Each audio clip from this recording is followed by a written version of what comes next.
Hey Internet, Harris here, and there are a lot of reasons why you might want to go for the new 2019 iPad mini. Coming in at $399 before tax, it's a super affordable option. Alright, it's got a super modern design that distinguishes itself from previous iPads. Alright, it's got an amazing screen for watching videos. Actually, the iPhone XS Max isn't far off from this tablet. Okay, so $399 isn't cheap, especially for a device that looks the same as it did when it came out 7 years ago. But there's one feature of this iPad mini that makes it super attractive to me, and it has to do with something that is in all of these shots. So what do all those shots have to do with why I love the iPad mini? Well, the iPad mini fits in all of those objects. So Amazon can make their Kindles any size they want. In fact, I just got a Kindle, but they typically make it 6 inches. Why? Because when people are transitioning from physical books to putting all of their media onto a small portable device, they want to feel that difference. They want something small, compact, that they can take anywhere. And Amazon has determined that is the best experience for books and for reading ebooks on e-readers. That being said, the iPad mini is awesome for reading.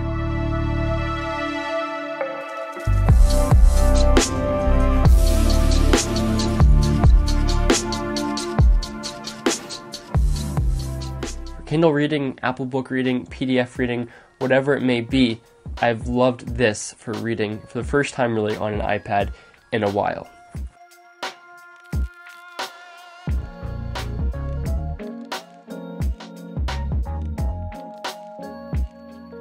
Okay, so there's a couple aspects about the mini that makes it so great for reading. First would just be its smaller size. The 7.9 inch screen and 4:3 aspect ratio makes this not too far off from 6 inches, but also very far off from a phone if you're reading. It's a wider aspect ratio than your phone, and it's bigger screen than a Kindle, and that makes reading on here very comfortable. You can have a larger font, or you can have a smaller font and fit a lot on the page, but either way, at 8 inches, this is a very comfortable size for reading and a good resolution that reminds me a lot of a book. And second would be the design of the tablet.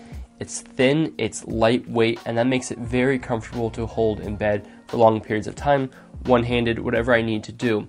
I'll admit, on my new expensive iPad Pro, 2018 iPad Pro, it's a bit heavy and large. I don't enjoy reading at night with that in my bed because normally I have it above my head, and that is just really heavy and it's a little bit uncomfortable.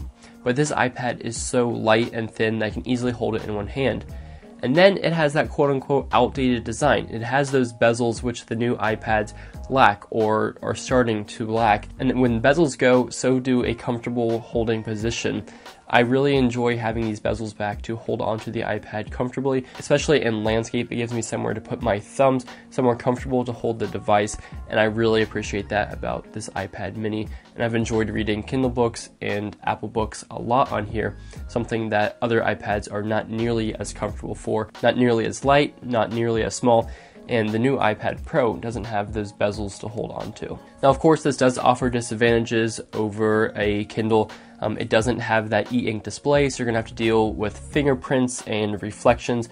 You can get a matte screen protector to help with that, or you can kind of just live with it or clean it off. Additionally, it will strain your eyes a little bit, but there are workarounds for that, such as using Apple's night shift to make the screen more orange. You can turn down the brightness, you can use the night reading mode. You can also use reduce white point settings to make your screen even dimmer than what it typically does. That'll all help your eyes at night. And plus you have the full power of an iPad after you're done reading, the App Store, iMessage, FaceTime. Everything that a normal iPad can do, this essentially can do it because of its new processor and great screen. So this is the iPad mini. I've loved using this for reading. I'm going to try out a Kindle and see how I like that. It's Amazon's new Kindle. But I want to hear what you think about the iPad mini for reading. Yes, it is expensive, and no, you don't necessarily need the newest generation if you're just using it for reading. Let me know your thoughts, but thank you so much for watching.